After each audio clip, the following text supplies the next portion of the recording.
back. That's a cool intro. Like how you cut up over the intro. Yeah, you like that, huh? Yeah. That brings you back to your rapper days?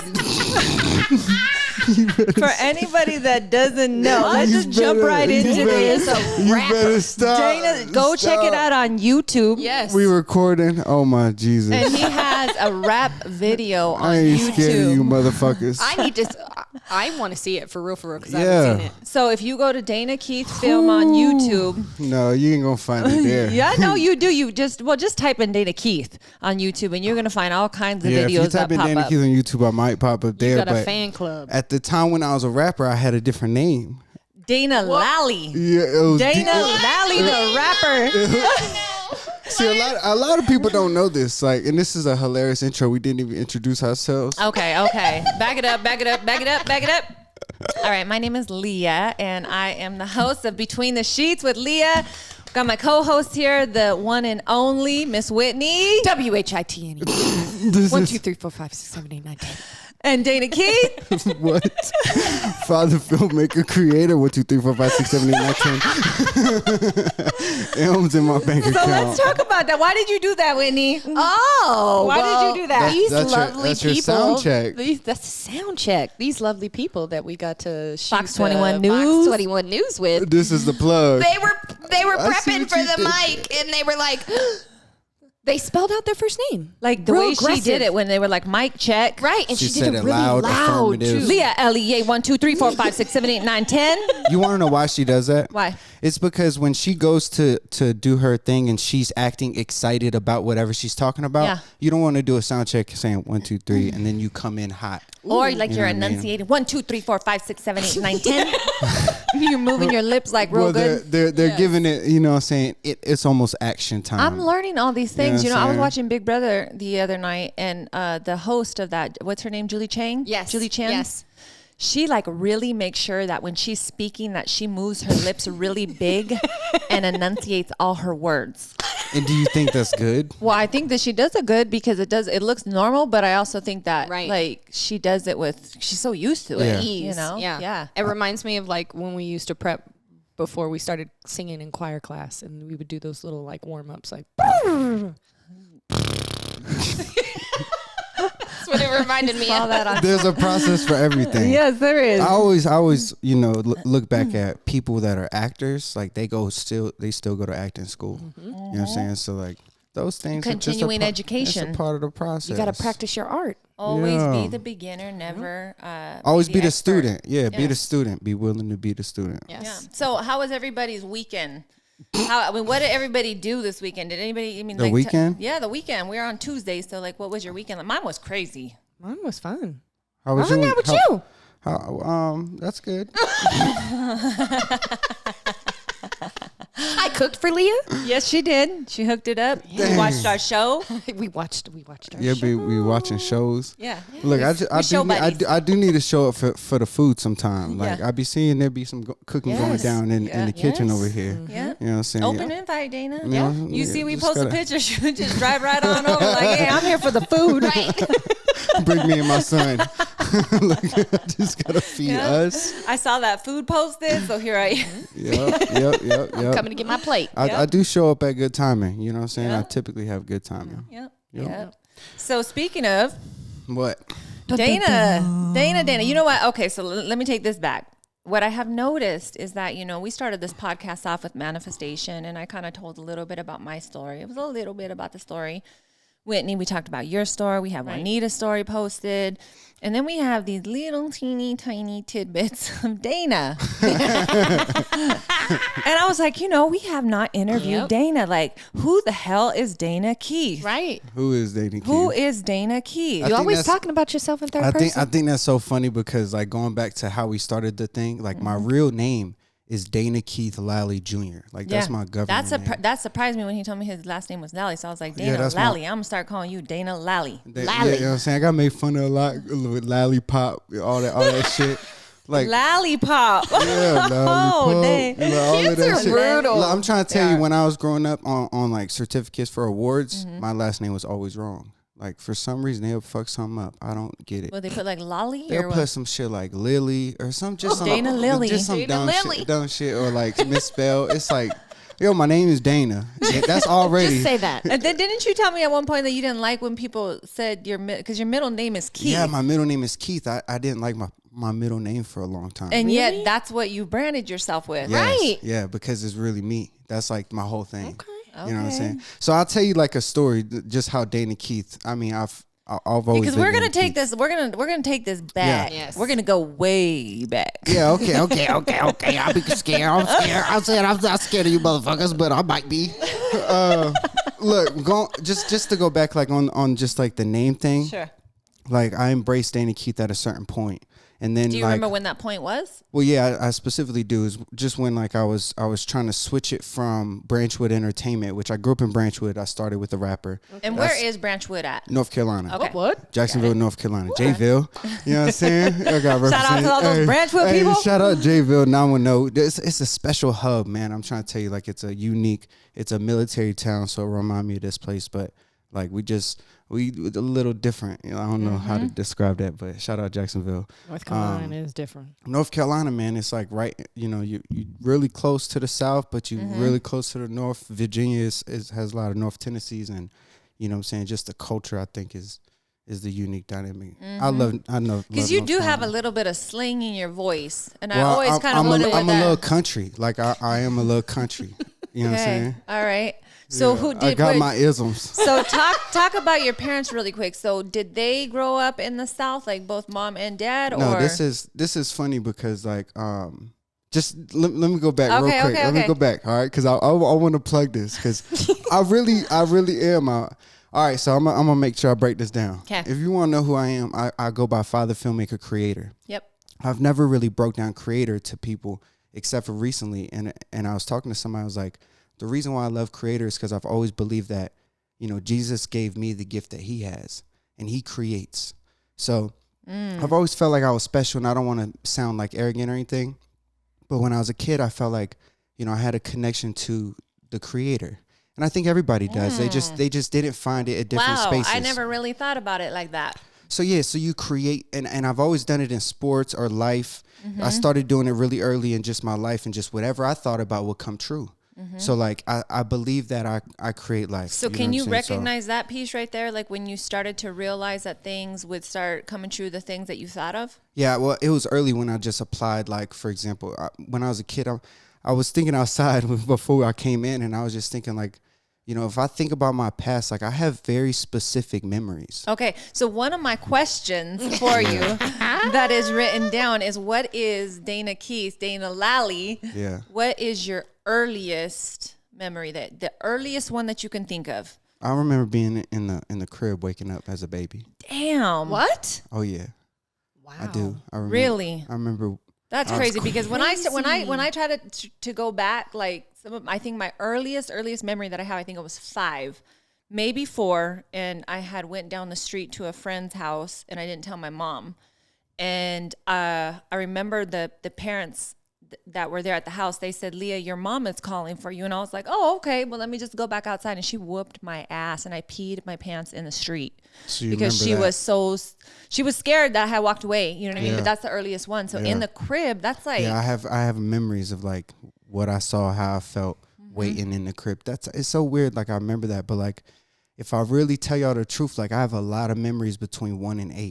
You know what I'm saying? Or being Wow. born in 8. One, like I can't remember like that far. like those I have specific ones. You know what I'm saying? But I'm saying like from like 5 to 8, probably I think I have a But lot. that is so, so if you've had trauma in your life, That's then what I you was just about to say. Yeah. it goes one of two ways. Yeah. You either forget Yeah. and you don't have any recollection of Yeah. that time frame, Yeah. or you remember those very pointed, Yep. Yeah. things. And I always think about s- that. Yeah, that's something I started in my counseling with the trauma that I spoke about on the past podcast.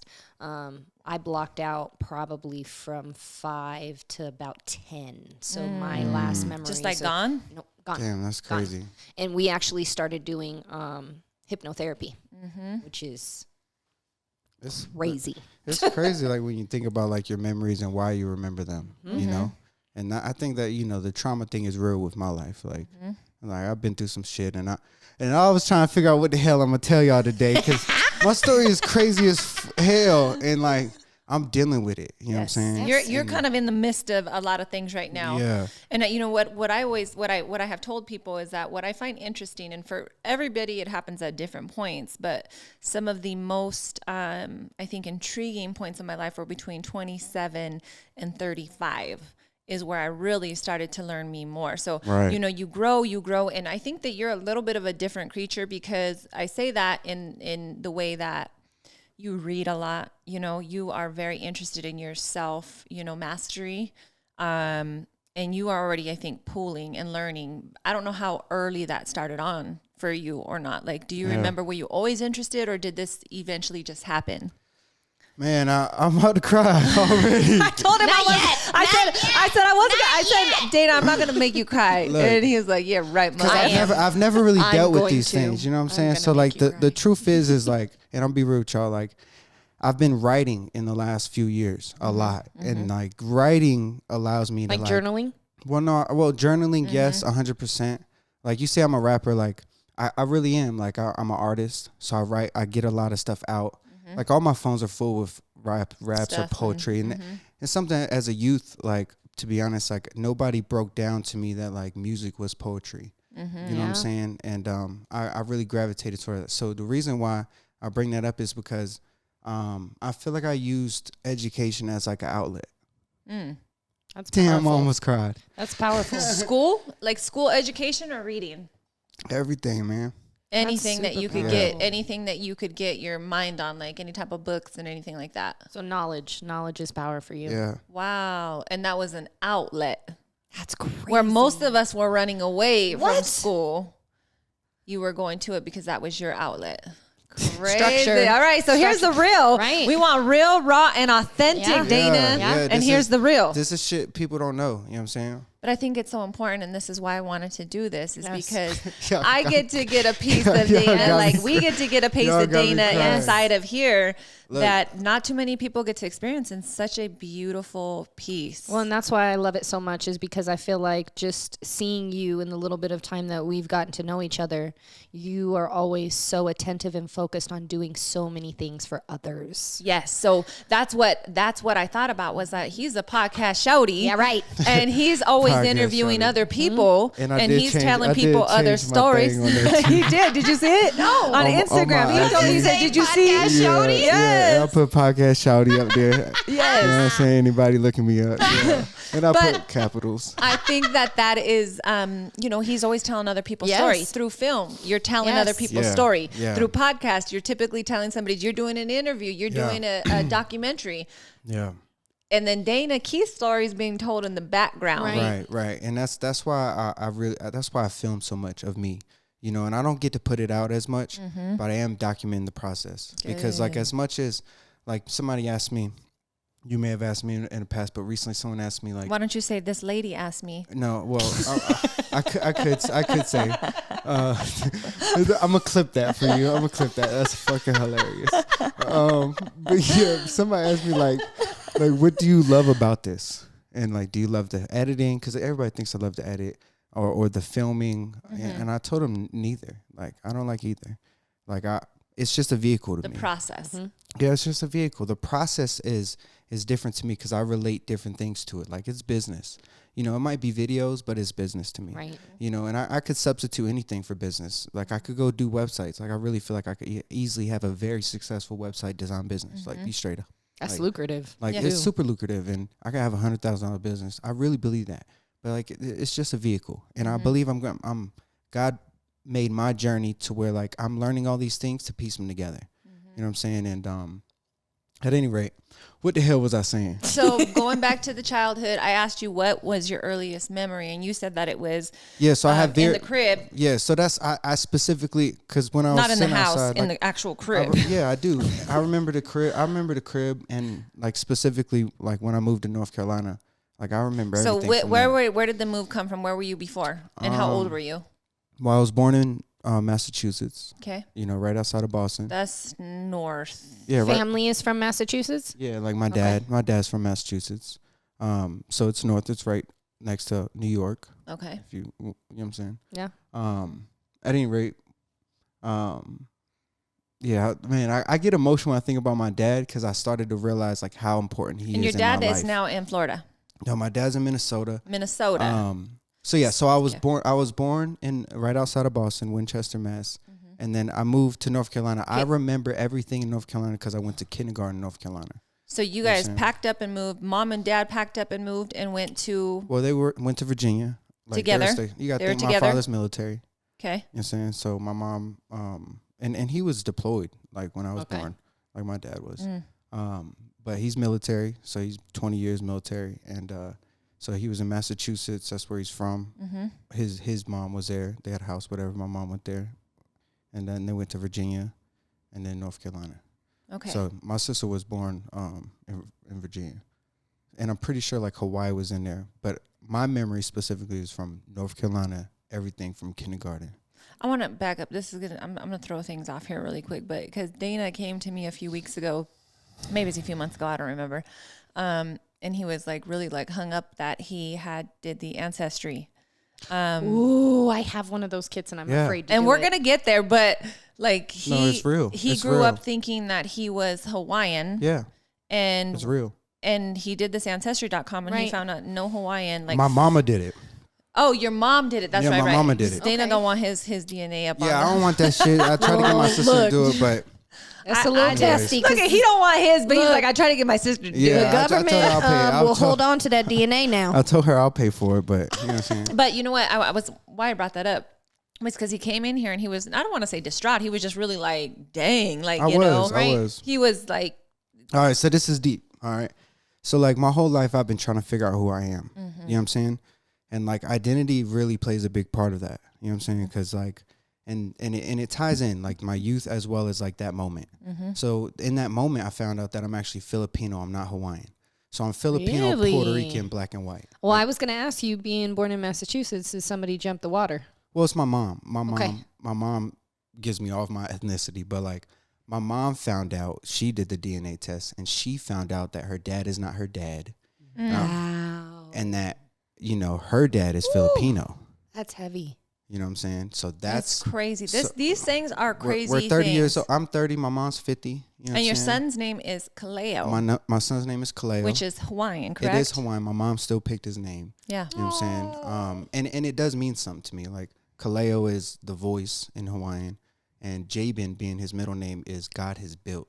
So like, you know, Wow. the voice God has built is my son. Like, Dang, that's so beautiful. Beautiful. Yeah. I love my boy for real. Oh, he's a little nugget. He's He so is cute. a little chicken nugget. For real. so cute. But like I really dealt with that. Like I attached myself to my Hawaiian side because growing up, my parents got divorced really young.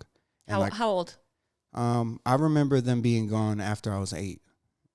You Separated. said, I was When going to you say, say gone, like both of them are gone, or you remember them being separated? that's They what I was about separated to say. earlier than that. Like Okay. my mom was probably out the house, and I would have to ask her the years and stuff. But like, she was out the house going through some things. Like I don't know how much I could tell. You know, this is wild because this is what Brother Luck just posted. He said that you don't realize how many people you hurt, and that you may break their trust by telling your story. What? Because it's really their story too. You know what I'm saying? So like, when I say that, I have a lot of love for my mother. Of course. Man, she went through some things, like some mental health things. Like she, from what I know, she stole us when we was kids, and I don't even remember that. Ooh. You know what I mean? And then From your dad? from my dad, and my dad got us back, and then my dad ended up raising my mother's extra 3 kids because a lot of people don't know this. Me and my little sister are the only full blood sibling I have. I have 3 other siblings. It's 2 older sisters and an older brother. So like my father raised, you know, all of us Wow. for some time while my mom was So off how going crazy. was that when he was in the military? Like, was he deploying back and forth? I mean, Yeah, how he was raising deployed. you? He was deployed a lot, but he was getting help from well, my older brother, but also some family members in like the military. I but had no idea you had an older brother. yeah. Crazy. Do you get along with them? Do you talk to them? I mean, I to be honest, and this is just being transparent. Like, I get along with everybody, man, and I have a really good relationship with my the sister that's older than me, but she's closer to me. Like, we kind of grew up together. She was more of like a tomboy and shit. But I have the best relationship with my sister, and I have love for everybody. But like, Right. you know, with everybody, the way that everything happened, I just wasn't with them. You know what I'm saying? Right. I was with my sister. Right. You just didn't know him. You know, I want to just say, so this is just a side piece here. I went to work out with Joey, No Shine. No Shine. And No Shine at No the Shine. house. And Plug so in No he, Shine. Don't be mad at me, Joey. I still love you. get her, Joey, get her Get ass. her ass. Give Next her time, another don't workout. forget. And when she don't show up, it's gonna be Stop for me. giving me her workouts. He did the Ancestry.com. So it's just so crazy, like how similar a lot of their stories are, you know, from what we heard when he was on. A lot of people don't know this, but I cried when he was told his story. Yeah. Like did? right here. Yep. I cried. Crazy. Yep. So he just found out that his last name is not Sanchez. Yeah, his relationship with his sister made me cry. Yeah. Yeah. Yes. Yeah. He said that. That's why did you see when I looked at you? I was like, that's so Yes. crazy. Yep. It's very, very poignant. So he just did this ancestry. I hope he doesn't mind me saying this. I'm sure he doesn't, but I mean, it's on the podcast. well, this part isn't. Now- he now told it me is. he told me that he did the Ancestry.com and he just found out that his blood name is not Sanchez. And so Yeah. he said he knew all along. He says he would go to family functions, that he looked different than all of his cousins, his family members. Right. Well, come to find out his last name is Morella or Morello. And this is crazy because as he started to go back, like it's a whole line of crime family. Yeah. Ooh, so he is real No Shine. Yeah. You know, so like I just thought that was so interesting because same thing. He's just like he's finally able to put some of the pieces together where he didn't Right. feel complete identity. Right. And just to bring that back, like that's big, especially growing up. Like I grew up in a I went to school in a very cultural school, and like I wasn't white and I wasn't black. Like so that was kind of tough for me. People didn't know what you were, huh? No, I didn't know what I was. You know what I'm saying? Then I thought I was Hawaiian, and you know what I'm saying? Granted, I gravitated towards that side, but just in general, you know, because like I don't say this enough, but like growing up, like I was chastised for being cultured. Like my father did not like it. Really? You know what I'm saying? No. That is interesting to me. So What- how do people pick a significant other to make babies with Right. and then chastise somebody don't know- for, I you know don't what I know. mean? What Like, is his nationality? My father's white, Okay. white Canadian, Okay. like different whites. And But your mother is my mother is, you know, what we just spoke is she about. she's Filipino full? No, she's a lot of Filipino, but she is Puerto Rican. I have a lot of Spanish in me. Okay. So Filipino, Puerto Rican, black and white. Can I ask you a question? Where do you know the story of like your parents, like how they met? Yeah, they met, from what I understand, like they met through like a mutual friend, Okay. like partying. My dad was stationed in Hawaii. Okay. okay. That Yeah, makes so, sense. So my So your dad's mom was stationed in in Hawaii. Hawaii. Yeah, she grew up in Hawaii. She Okay. was, That is what she's she was so, born there. Like, you know, she was, somebody told you, and after you said, you know, is that because you were like, wow, I'm like Filipino, and then they were like, no, like you, but Your you're Hawaiian, culture, like you're, yeah. yes, Right. But because so that's a very good point that you bring up, because that's what I was searching for. It's like, yes, my and let me get this right, because my culture is still Hawaiian. My mother is Hawaiian. My family still lives in Hawaii. You know what I'm saying? But my ethnicity is not. You know what I'm saying? And that's where I was going through that. Searching for Yeah, I was it was just reality, because my whole life, like, be straight up, like my dad did not let me like do anything that was not white, because he drilled into me like, you're not that, you are white. And like, you know what I'm saying? And my father, like, God bless his soul, because we have a great relationship now. And I start seeing worldly things. Like, yes, he has racist tendencies. I'll go and be straight up with you. I was raised in that house. You know what I'm saying? I know what's at the core of his heart, but I feel like he was raised like that. I'm gonna cry again. No, that's the truth. but- well, though. many It's times real. they're just doing what they That's know. my mom's Yeah. side of the family. My mom's side of the family is from Kansas, German. Yeah. All of the people, with the exception of my mother's sisters, are racist. So wait, is your mom white? And white? And Your the thing mom is white. My he mom is white. My he dad has is cultured black. friends, but like it doesn't change. We that. got called niggers all the time. Sorry Yeah. if that offends somebody, but Yeah. that's what we got called. My Right. grandpa, we came in the room. Who are these niggers in the house? I joke about it. I think it's funny. I'm telling you. But man, I'm like, not even full black. A lot of people mistake me for being white sometimes and that I tan too much. But come to my grandparents on my mom's side, oh no. My mom was a black sheep. They are Wow. racist. I still haven't seen a picture of your mom, by I'll the show way. you. And I asked her yesterday or the other day. I Yeah. just said, I want to see a picture of your mom. And I'm thinking your mom was like part black or something. Nope, my dad is like Samuel L. Jackson. My dad is dark. But no, yeah. And that's why they moved up to the Springs, because it was more accepted for an interracial couple to be in a military And town while we're as here, opposed to Pueblo. I'm going to just tell you. So my mom is white, like Southern Colonial Belle white. You know, she was she did the debutante presentation. Ooh, yeah. 16 years old, but so white that she actually has crazy. She has a paper that says a true daughter of the Confederacy. Ooh.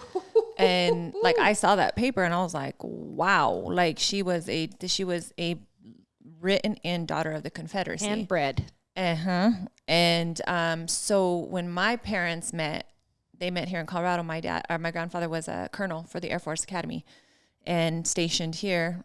He was a line cook, you know, chef. Yeah. He ended up being a chef, but line cook. She was waitress. And they didn't like that. My dad was 6'2", dark skin, Mexican. Well, we thought we were Mexican. See, we were Spanish. we all the same. No, it's so crazy, right? Truth. And that this wasn't accepted, you know. And so she got disinherited for 7 years. Wow. When she took off with my dad, and pretty crazy story. So. It's No, deep, but I relate man. to you. I relate to what you're saying, because you try so hard to find a path. And I don't know anybody on my dad's side of the family other than my dad and my grandpa. I don't know any of my African-American side of family. Never met him. Don't know nothing about him. So I was raised by a white woman.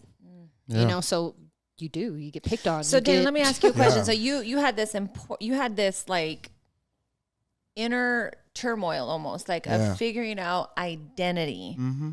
Do you feel now, and we're going to go back still, but do you feel now that the identity piece like is not as important, or do you still feel that it is as important? I think it's everything of who we are. Mm-hmm. You know what I'm saying? And I think that the more we have clarity on who we are and why we are, like we can be, you know, better people to, you know what I'm saying, be productive or positive or whatever. Like, you know what I'm saying? I think self-awareness of that audit is what I've been going through. Mm-hmm. Like in the last, like, you know, since my son was 1 and I had this split, like, you know what I'm saying? I've been on this little journey trying to figure out why am I the way I am. You know what I'm saying?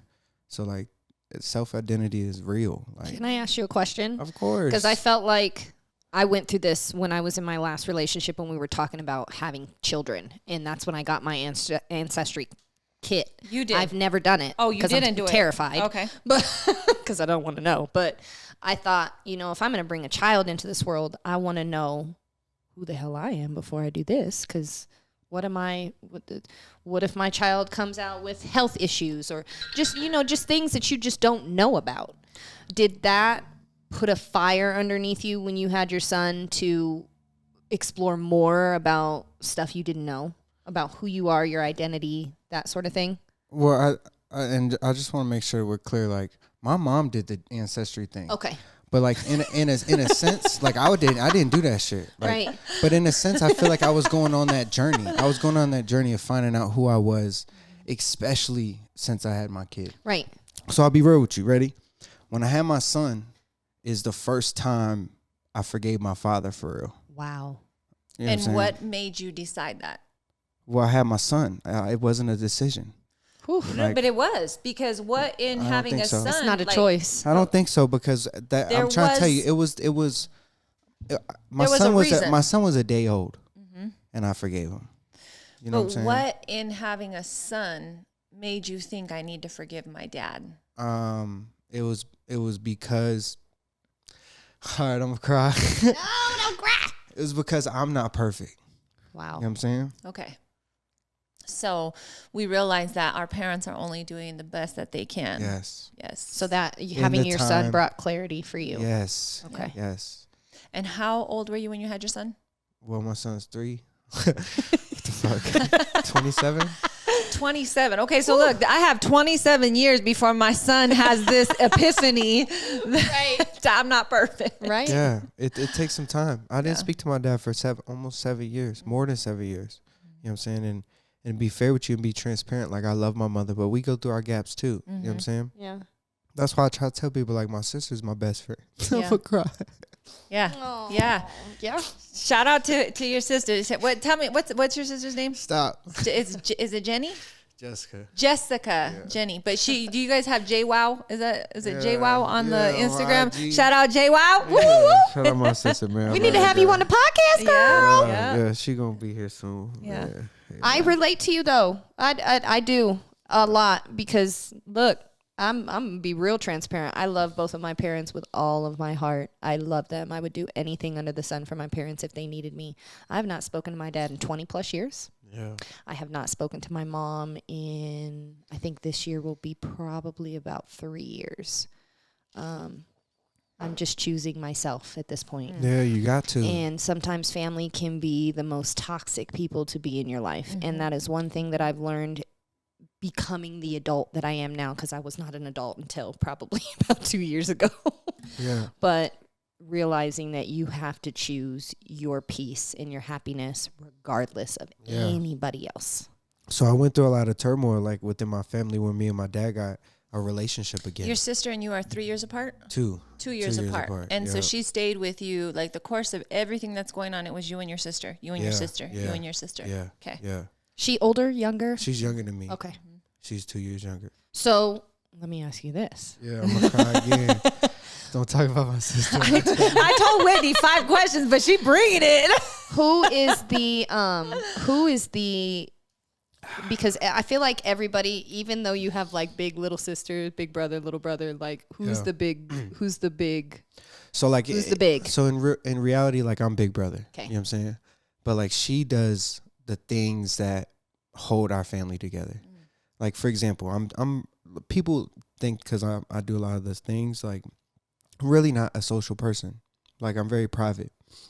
And even on social media, like I hate social media. Like if I could X social media out of my life and do business, I would do it. You know what I mean? But my sister does things that I don't do, like the communication, you know, like the visits.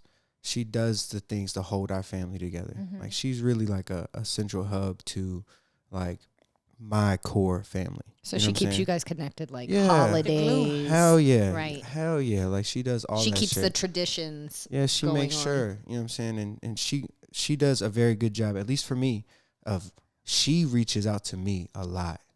Like, cause I'm not good at that. Like I got so much, so I'm not good at that. And so she helped me in that. So in a lot of senses, like she, if you want to say, she could be big sister in a sense. Right. But like in Can I ask you, so you said you're not a social person. Have you ever explored that? what do you mean? Your why you're not social, or why, because a lot of times Because I'll be honest, because I have a very good clarity on like what I love in life. Like I love simple things.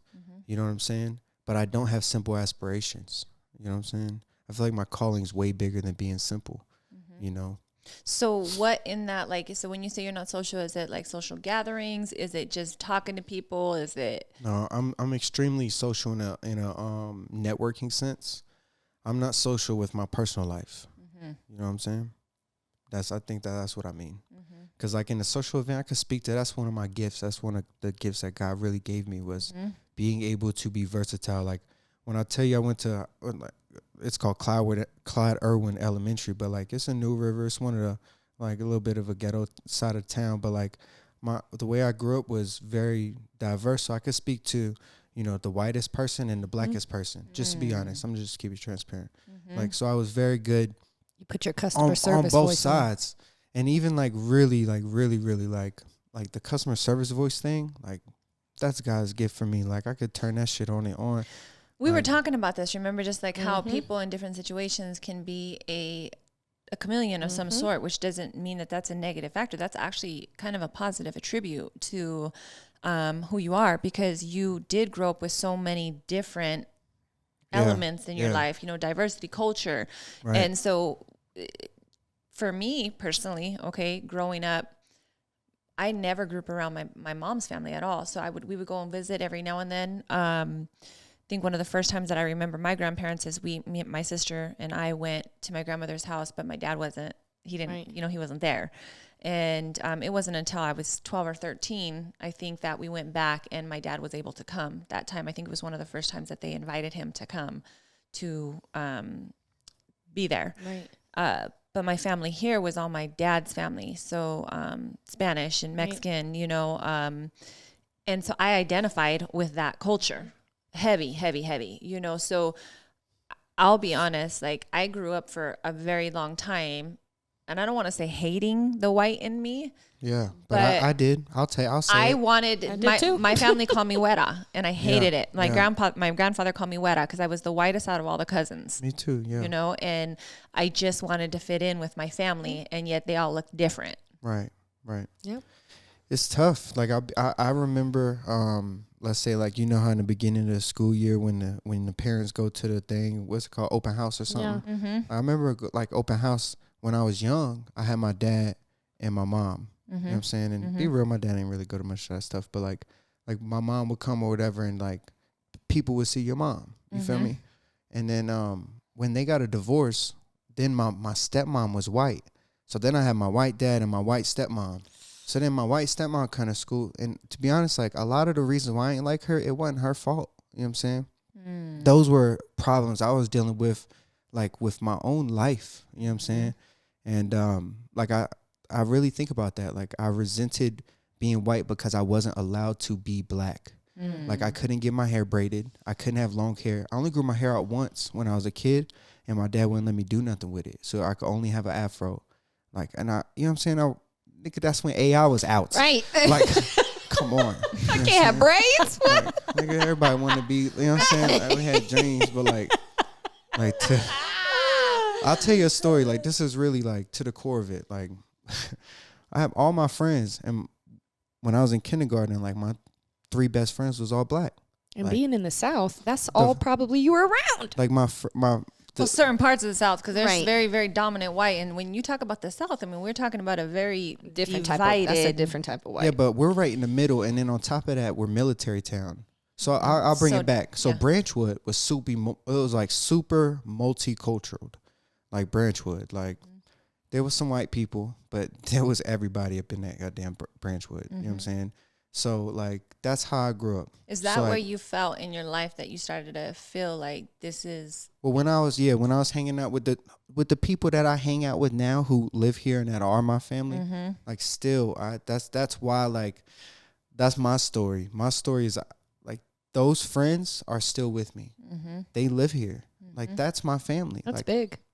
Like when we talk about who do you have here, that's all I have here are those people. You know what I'm saying? That actually came out to Colorado like through time. But like to bring it back, like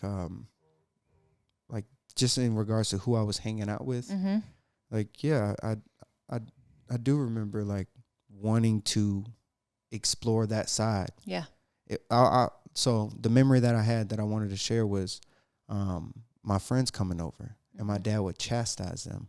White, what you got an earring in? Your dad know you got the earring in? You only got one earring. That's gay. You know what I'm saying? Ooh. It's just stupid shit. Like Yeah, he yeah, was yeah, always, and it's funny to the homies and me now. You know what I'm saying? But really, all my friends come in my next door neighbor was black. He hated, and this is something that I learned now. This is super vulnerable for me to tell y'all my dad's truths, but like when he gets really, really angry, like he'll say that's some nigger shit. Like, and every time he says that, it hurts my heart so much. And I feel like I'm in the space of, like, I know I should say something, but I also know it's him and I should be thankful for his time here. And you know what I'm saying? And I'm not going to overstep that, you know what I'm saying? Because I know that he has love for everybody. My sister's boyfriends are black. That's And just What? how So he was so your raised. mom, now going back to the ancestry really quick, your mom found out that she is Filipino. yeah, she a lot of Filipino. She's Puerto Rican. We're black and white. Okay. You know what I'm saying? Okay. I'm black and white. She's not white. I am. Yeah, Canadian, that type of shit. But like the story is this, is like I remember when white tees were a thing. Like all I want to do is wear white tees every day. My Bang dad, in my white tee. My dad saw all the homies up in in Branchwood wearing white tees. I couldn't wear white tees no more. So I used to hide my white tees in my backpack the way you motherfuckers used to do with makeup. I used to hide a white tee in my backpack, go to school, change my outfit, come back with a different tee. Did you get slack from people? Did you ever get bullied growing up of like because of your ethnicity, like where people didn't know? Did you get bullied in any sense at any of the schools? Yeah, I mean that was like, I feel like, and might be a sensitive topic, but I feel like that was the culture of how I grew up. you got teased a lot. You know what I'm saying? And how you dealt with that. Eventually I started to pick my battles. You know what I'm saying? And I started to finally stand up for myself. But yeah, I do feel like I got teased a lot because anytime I was around my black friends, I wasn't black enough. Anytime around my white friends, I'm not white enough. Because you got to think, like, this is such a real topic. I don't know where we're at the time, but, like, I'll be honest with you. If I change my outfit or my hair, people can perceive me in 10 different ways. What? I'm for real. I'm so real. Like, I'll cry. Like, I'll walk into a building, a room, and you could change my outfit 10 times. Walk through, change the culture or the people, or even like have 1,000 people have the same people, but you bring me through there in different outfits, people will view me differently. Like, that's the truth. And if my hair wasn't in, and I had my regular just straight hair out, I'm a white girl that tans too much. The moment I do this, you're black. You're too black. You know what I'm saying? There's being a biracial kid, and I'm sure you know too. Well, people just never knew what I was. Right. They were like, "What are you?" You feel they knew I wasn't white, but they didn't think I was full Mexican. That used to piss me off when people used to come up to me and be like, "What are you?" Yeah. I'm a product of Jesus Christ. That's what I am. And I think that's why identity stuck with me so much because, you know, I started to wonder, what am I? And it wasn't just race to me. You know what I'm saying? It's like, who am I? Why am I this way? And you know what I'm saying? Why? And you learn how to navigate. It wasn't until I got into high school that I started identifying more with the African American side of my life, which I knew absolutely nothing about. But that's when I started becoming, I guess, more accepted by that ethnicity. Okay, I'm gonna stop right here and just ask you a question then, because you were always asking our people when we have on the podcast to give us something, okay, and give somebody that might be listening. It might be a kid, it might, you know, these kids are up on YouTube, like they're crazy, but give somebody who is diverse in culture, their ethnicity, and they are trying to figure out who are them. Giving them a piece of advice. They're going through school right now. Maybe they're being bullied. What advice would you give them? Well, I think my advice would be this: is look in the mirror. You know what I'm saying? When you look in the mirror, I'm gonna cry again. But like, you really have to love that person. That's first. And I think when I was growing up, I was trying to be someone else all the time, that I didn't know who I was. Right. And really, how do you find out who you are? You know what I'm saying? But through trial and error. But I think, like, if I could tell, like, the younger me some advice or speak to that person, like, you are okay the way you are. Like, but you have to love yourself. Can't nobody love you. And then once you love you, then you can see the positive effects of life. That is such a hard piece of advice to give somebody. It is. You know what I mean? Because you just said it. You don't know how. Like, you don't know. You're still trying to figure out who you are. And we had a little incident, okay? So this is why I even asked this question. So our neighbor has a little daughter, and then he has somebody that lives with him that he took in. So he took in 2 girls that were in a bad home. And these 2 girls are close, right? High school comes now, though. So she's in 9th grade, and that's the high school now. Yeah. And I think the girl may be either in the same grade or a year. But so the close girls, and now she goes to high school, and now it's she's being shunned by her own live-in sister. And it just hurt my heart. I think that's why God didn't give me girls, because I don't know if you guys ever seen The Hand That Rocks the Cradle. Yes. I would have been that. I would have been the nanny. On the playground. I would have went to the school. Yep. I would have handed them little girls up and said, don't mess with me. I think that's why I couldn't handle it. Like, I would not be able to handle these little girls. But in that, like, that's where some of that stuff starts, and they start to feel not accepted. And then I'm not good enough to hang out with this person, and yet we were so close. And it's so prevalent. Even if you're not going through the diverse culture in it, it's just prevalent in, you know, the schools and just the bullying is so freaking tough. People change. You go through different phases. Yeah. Another thing I want to tell that other person is that, because I really was sitting here thinking about it, is that I wish I would have knew when I was younger that everybody around me ain't got it figured out either. Like, they're wrong too. Yep. You know what I'm saying? Because I feel like when I was a kid, like, I was very, what's the word? Like, this is going to be bad. I was very persuasive in a way that people could persuade me. Like, what's the word? You were real vulnerable. Yeah. You were real vulnerable. Well, and you easily persuaded. Right. Yeah. So, like, I was very easily persuaded, right? You believed what you were given. Right. So if I could speak to that person, like just know that even your parents aren't perfect. Like your parents' friends aren't perfect. Like everybody around you, they are just like you. They just in a different space. And I didn't understand that when I was growing up, because I just grew up. I thought that everybody went through what I was going through. Like, and I went through a very militant youth. You know what I'm saying? So how long were you in North Carolina? I was what in age? damn North Carolina my whole life. Till what age? Shit, college. Even then I went to college in North Carolina, and I feel like that's when I was finally, when I was 18 and I got in a big fight with my dad. Like when I could tell him "fuck you," and it's just sad, but I know you're going through something similar. But like when I got to the point where I was allowed and I had the balls to tell my parents "fuck you," like then I was able to go figure out who I was. It wasn't, and this is true, this is real to my core. It wasn't until I went to college and I didn't have a plate or food on my like that night did I really appreciate the meals that were given to me.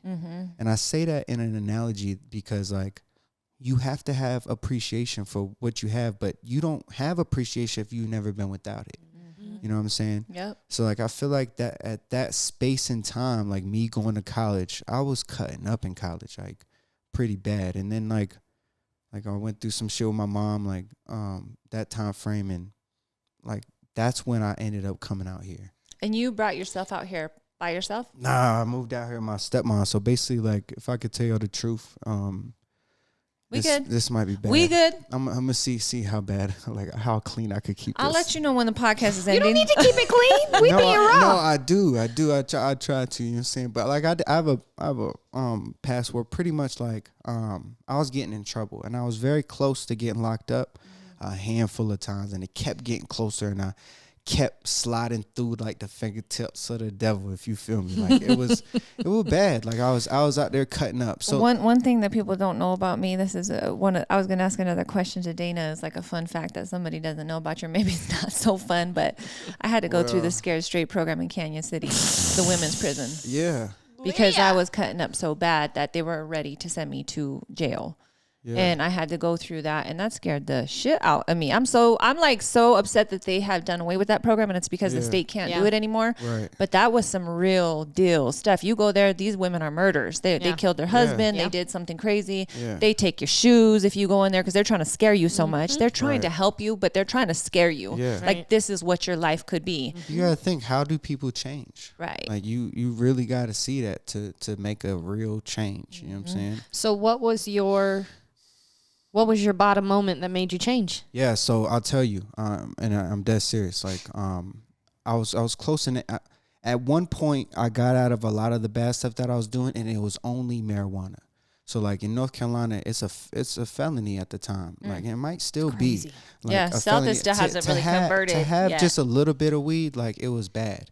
So, like I smoke, and I smoked at that time, and I kept getting pulled over. And I kept almost getting caught. And then one time, my sister was pregnant, and the cop harassed me. He got the dogs. All these cops came, and they was harassing me, trying to, get me jammed up. But my sister was pregnant. They made us sit out, and it was like, I'm trying to tell you, it was freezing out there that day. And, like, my pregnant sister had to go through that. And at that moment, I realized, like, I can't do this because I'm too close to messing up. And that's not even, like, bad compared to what I was doing, but like just getting in trouble with the laws. That was your come to? Well, it was my come to because I almost became a liability for my sister. You know what I'm saying? And I never wanted that. And I'll be honest, like I didn't plan to live. You know what I'm saying? So like being locked up, killed, like that shit was what I was running from. And like because that was real for you guys. It was either locked up or dead. Or join the military. Yeah. 3 choices. Yeah. And I'm just saying that because, like, I kept flirting with it. You know what I'm saying? And it kept coming in different ways. A lot of different ways. And then some of my friends passed. And then, like, you already know, like, when you come from the place where I come from, there's only certain things that you can do while you're there. You know what I'm saying? Because it's just all around.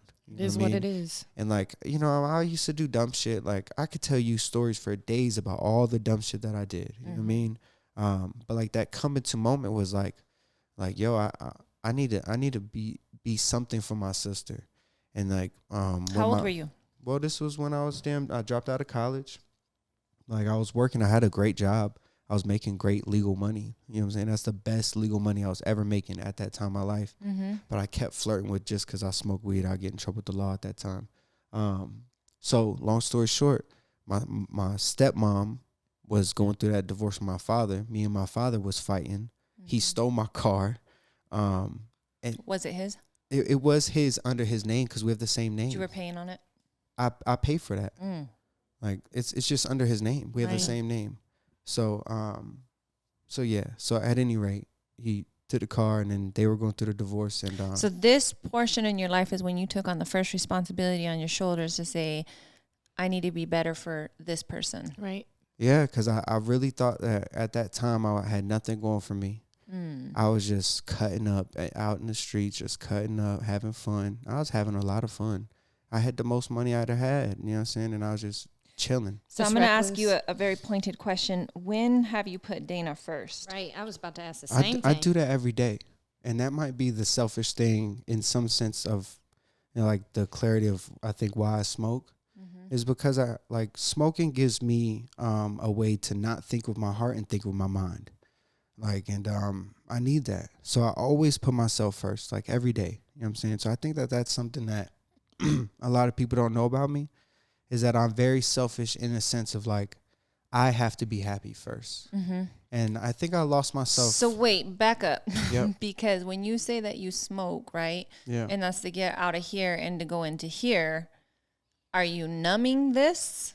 I don't think I can numb my heart. I don't think I can. My heart is so who it is. Like I can't change who I am. You know what I'm saying? I think he's saying that it just allows him to be able to focus in a different way. It gives me a different space. It does. It really, really does. And it's not an escape because I understand that some people may think that I'm escaping.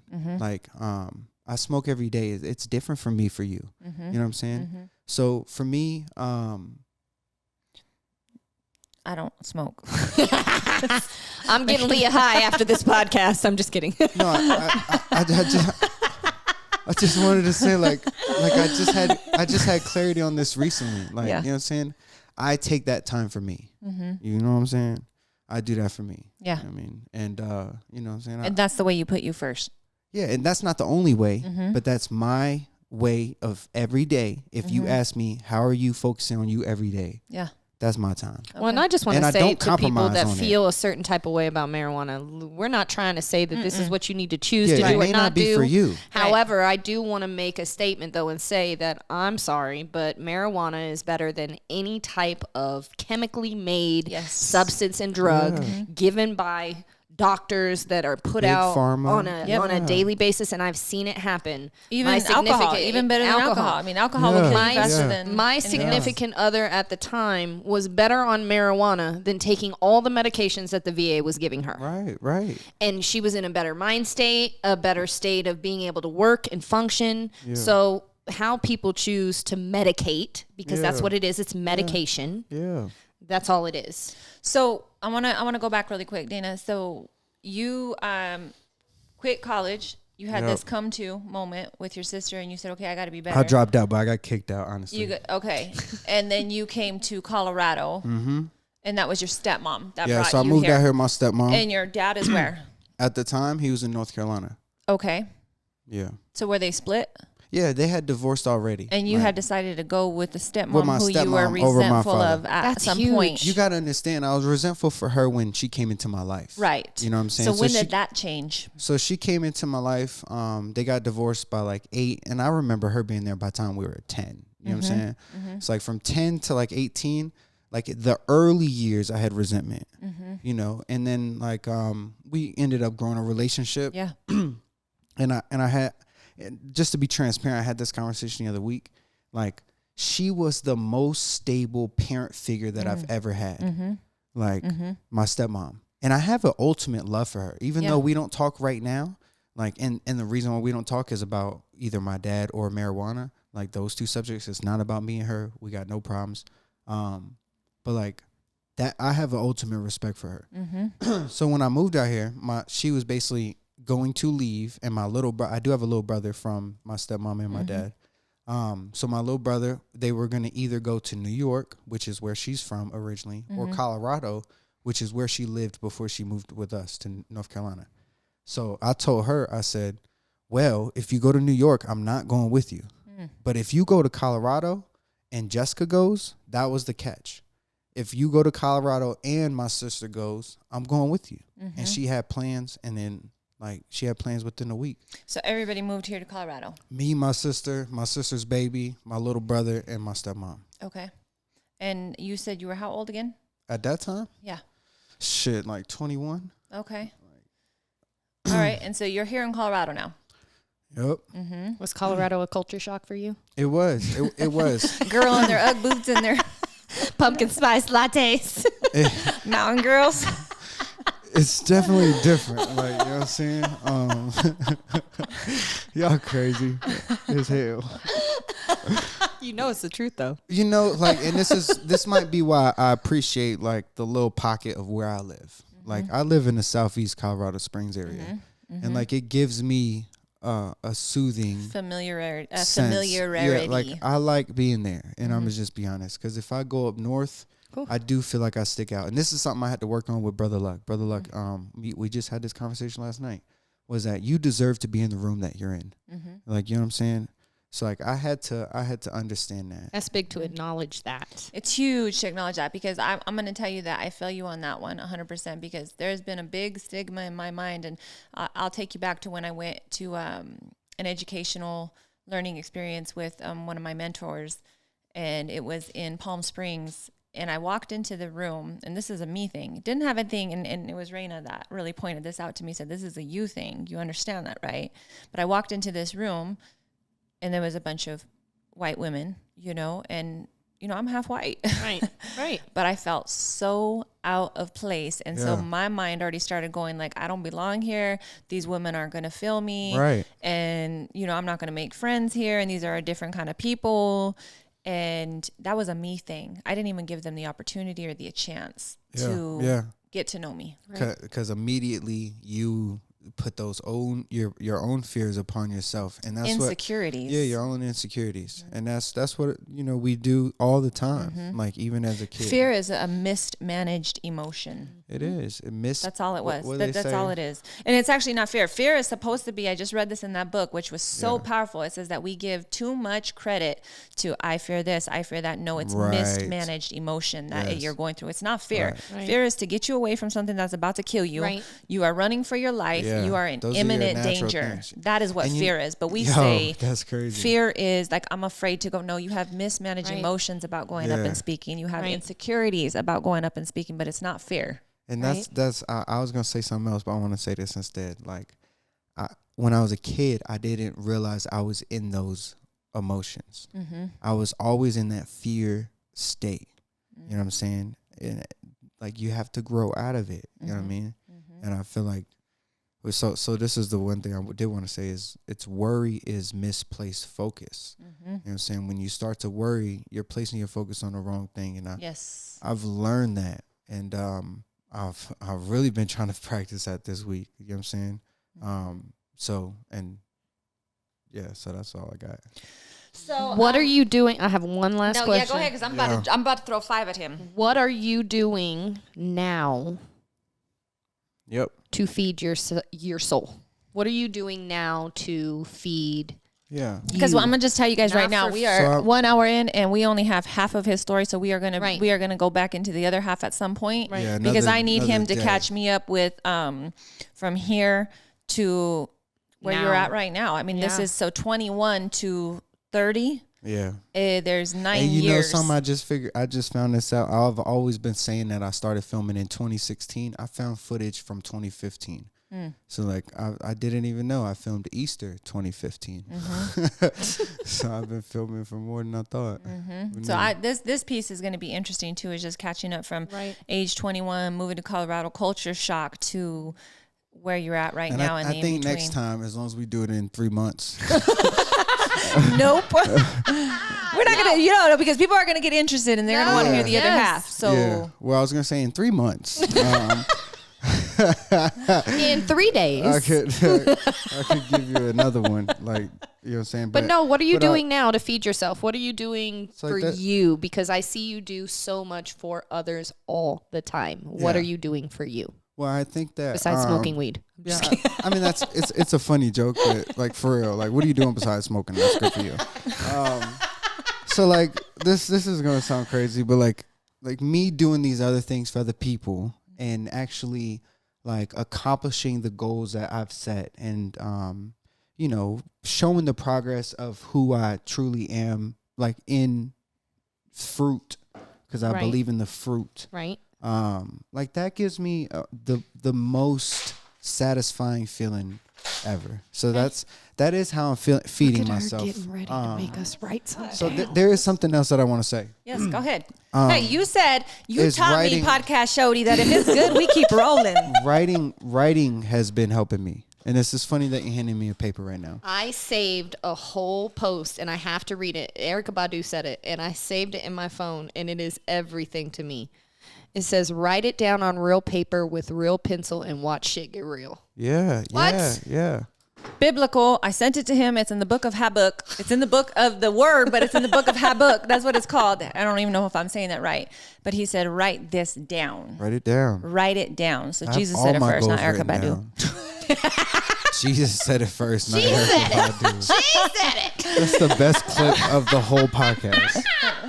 Every single time something comes up, like Jesus said that first. You know that, right? Jesus said that first. No, but Actually. it's true. I said that's the one that I sent you. And I never send him full scripture. Maybe I do, but typically I send him a book and a verse because he has to look it up. Right. I ain't gonna give it to him. You gotta do the work. You gotta do the work. Yep. Yeah. I want you to see what it says. Right. You know what I mean? Maybe I do sometimes send it to him because I just want him to read it right away. I want you to read this right now. So, all right, guys. So, do you feel like you have? Did you answer that question? What you're doing for you right now? Yeah, I think that like I said, just executing these things that's good for me. Okay. You know what I'm saying? So shout out to Raina. She did this exercise with me. She's done it with a few other girls. Gosh. Yo, can I plug real quick? I know you're about to plug Raina. Yep. on my other podcast. No. You know what? I decided that you cannot plug podcast. the other podcast. You didn't say my name and you didn't say my company. Did you hear it? Yeah, I did. I listened. And then you said, I'm going to plug this. And I was like, but he I didn't even say plug my it? name. No, you didn't. You said, I work with another photographer in Fountain. Never said my name. I didn't say the Never podcast. said who I was. I didn't say the podcast. You said, I have another podcast that I'm on. Podcast Shouty. I don't think you listened to it. I did. I have to listen to it again. So shout out Brother Luck. I want to have you on my show. I will bring you to you the did listen show. to it. You did. Look, I'm getting a little Brother sick Luck. and tired of hearing about Brother Luck. When am I going to get introduced to Brother Luck? all right. We'll bring him on because he even told Dana, I've been invited to that podcast. And I'm like, you know what? Dana didn't invite him to the podcast. I'll reach out to Brother Luck. And No Luck's Given. Shout out to No Luck's Given podcast. All right. Powerful story there. I will shout it out. You already know what I was going to do. So, yeah, because he made sure, like, I'm going to make sure I shout you out. I'm like, this fool didn't even shout me out. Like, what's he talking about? He hasn't shouted me out yet. I'm going to shout you out today. Because if I did it, I'm going to do it again. I listen. I be listening. I'll be listening. I'll be quiet. I'll be talking All right, again. so we're going to do a little exercise, and I would recommend for again. anybody at home to try this. Now, you're going to learn the trick behind this really quick, so maybe you can't do this, but maybe you want to do something. It's not a trick, okay? I shouldn't say it like that. It's not a trick, but what I want you guys to do is I'm going to give you 30 seconds on the clock right now. Oh my gosh. And I want you to draw a circle, first and foremost. Bigger circle, Whitney. Okay, I want you to draw a big circle. And in 30 seconds, I want you to write down everybody who loves you. And go. I don't like this. Everybody who loves you. Go. We really got to do it? Yes, you're timed right now. 30 seconds. I don't know. I'll just name everybody.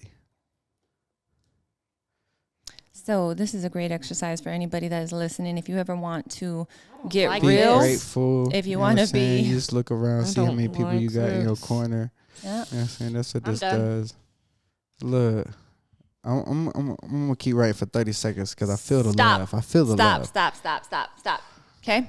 So I'm going to take, pencils down, Dana. You're cheating. All right, I did one extra because I really. Let me see yours. Just because you have a fan club. Everybody see this on the screen? Not that I have a fan club. Everybody see this on the screen? Okay. So I'm just going to read out. Damn, you gonna read them? Yeah, I am. I'm going to read out. I missed a lot of people. Damn, he didn't even put me. I missed a lot of people. All right. See, look, So hold up. He didn't put me. See, look, I put Whitney. You put me there? Yeah. I was just thinking about everybody. Look. Okay, so let's okay, hold up. Real time. Guys, he did not put my name on here. I got no love for Dana whatsoever. Look, a lot of people are going, don't read them because I got some people for it. No, because you only had 30 seconds. You only had there's plenty more, but that's super close to me. But that's the thing is I got people super close to me that I went a wide range. Stop talking. That's not fair. What he means is he really doesn't love who's not on this paper. Jasmine? I'm just kidding. No, Crystal. I do love them because I started thinking different. No. Started I finding need your all the guys' people. attention right now. Okay. Dang, it's not gonna be Leah. I'm sorry, Double R. Jasmine, Ness. Crystal, Jessica, Kyle, Yeah, see, look, Kyle is so random. Whitney, I just started Lori, Weissar, See, look, Wyson? all these. Joey, and brother. Okay. So Whitney has Mom, Mel, and Leah. Yep. Okay, so what I want to ask you guys is on this piece of paper is where's your name at? Where's your name at? It's not on there at all. That was the whole trick. See, look, yeah. And where's God's name at? Damn. And where's your son's name at? What? I didn't. We had 30 seconds. What the hell? So what this does is this shows you subconsciously where you put others in your life. Okay, in substance to, and actually the circle has something to do with where you place the people. Really? I don't think so. I just was right. Well, I'm just saying. So like the core right here is missing for you. Yeah. This middle piece is missing for you. Yep. You have a lot of people in your core, but you don't have you at your core. Y'all hear this? Y'all hear she flipping this shit on us? So she's think preaching about right that. now. So and I did it too. Let me tell you something. I did it too. you. I did it too. When I started to write down the people that loved me, and she asked me, okay, so where are you at? Do you love you? Right. And I was like, damn, like that's the most important piece. Do you love you? Who are you working for? What is your why? And if this ain't right, then none of these things can ever be right. Woo! Okay. So I have 5 questions for you, Dana, before we kick this off. Okay. Oh, she's about to get you. Right now? Yeah. Oh, you already know what's coming? She's gonna get you. You finna, So you let me already know? stop reset my little stopwatch. All This right. is like now. So this is the hot seat. Okay. I just want to tell you a couple things. No, you're done talking. No. I just want to tell you a couple things. First off, look, listen. I'm a podcast show. You gotta listen to me. All right.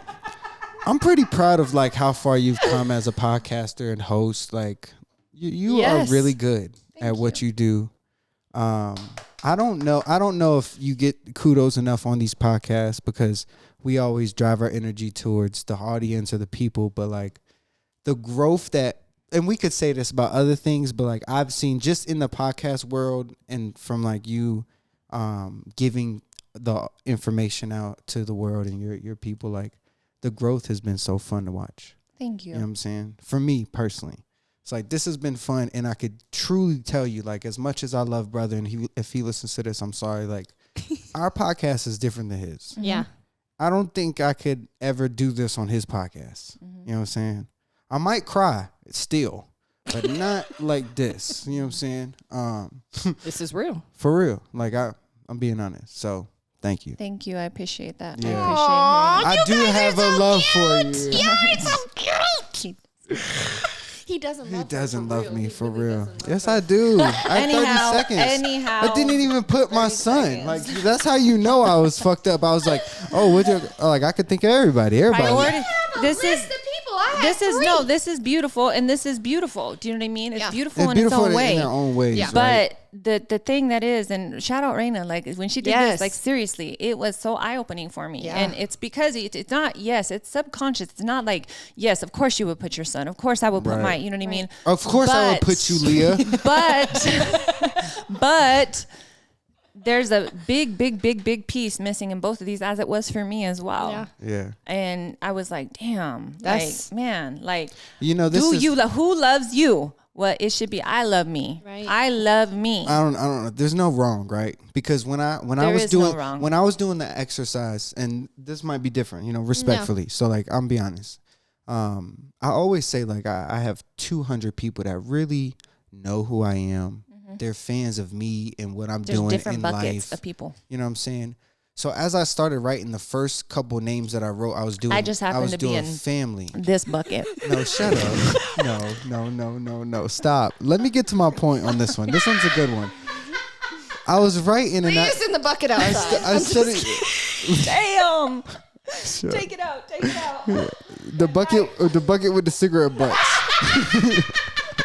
All right, y'all. The point of me when I was writing. Go ahead, Dana. When I Go was ahead. writing it, I just felt the love. Okay, I felt the love. I realized how much love I have around me. Yes. Okay. Okay, so it hit you in a different way, which I Yeah, love. You know what I yeah. mean? So when I was writing, I had a joy. I had some sense of a joy that I got from And then I popped his the bubble. activity. And then you fucked me up. Oh, I'm not on there. It's like, damn, I thought about some people who are like really close to me I didn't even get to. You know what I'm saying? So like, anyways. All right, so Dana, what is your why? What is my why? My why is because what if I didn't? You know what I'm saying? That's what keeps me going. Like, what if I didn't do this? Then I would never see the blessings that God has for me. And I always think about this, like it might make me cry again, but like God has the biggest dreams for us and gives us the most potential. And like if we live up to that, that's upon us. And when I feel like whatever it is, I always say there's two things.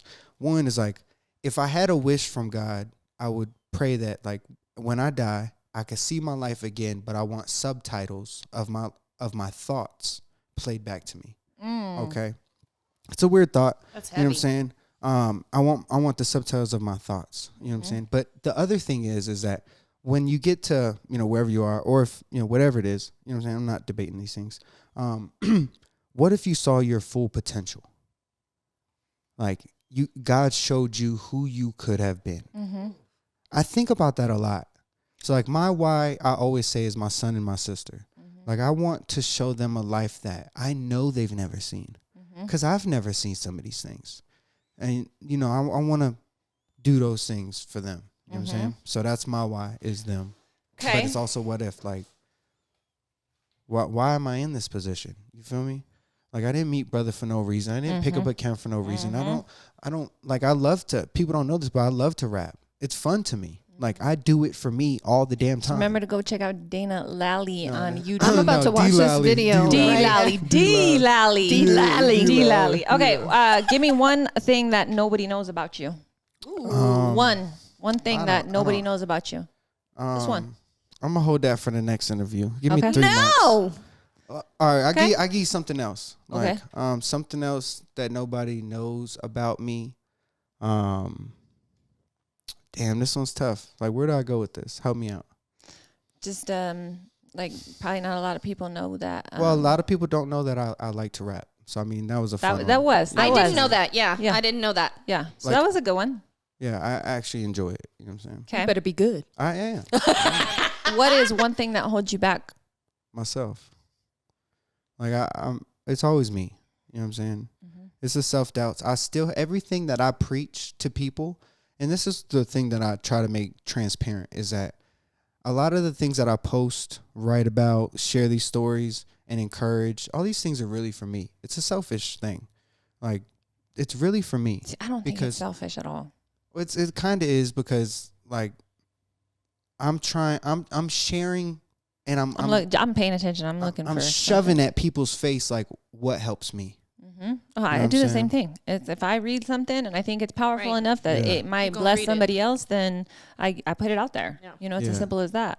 Another thing that I think is holding me back is waiting for the right time to tell my story. You know what I'm Yeah, saying? he did not. I didn't want to tell my What do story. you this mean yet. tell your story? Like Well, there's you a mean certain like your element book, of my- like Yeah, like I'm writing Okay. a book. I'm writing a book.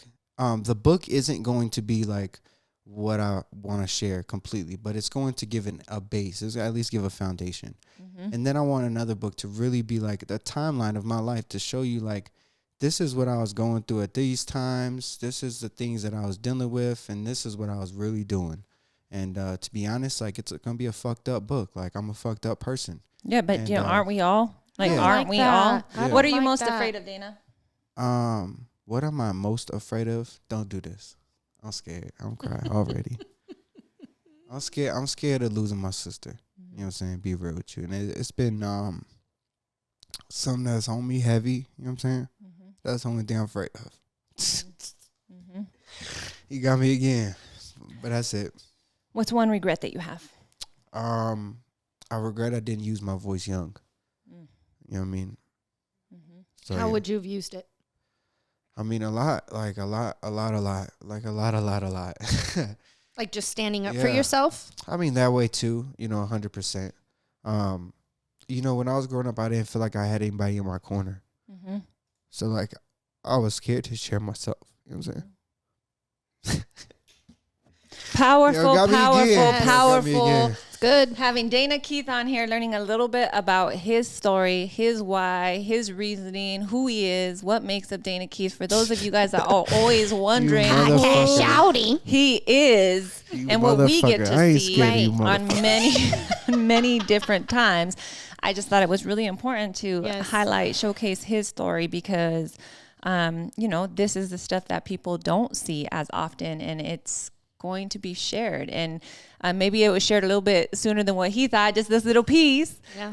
But for me, it's important, especially because you sit here with us all the time. And you know what I mean? We don't all have it together. That's the important piece is that no matter where you're at in life, what you have in life, who you have in life, we all don't have it together. And we are all going through something, so I appreciate your realness. Thank I you. appreciate your authenticity. Thank you for sharing your story. Your rawness. Love you, And motherfuckers. we will have part 2 soon, guys. Yes, Part 2. yes, We yes. out. In 3 months.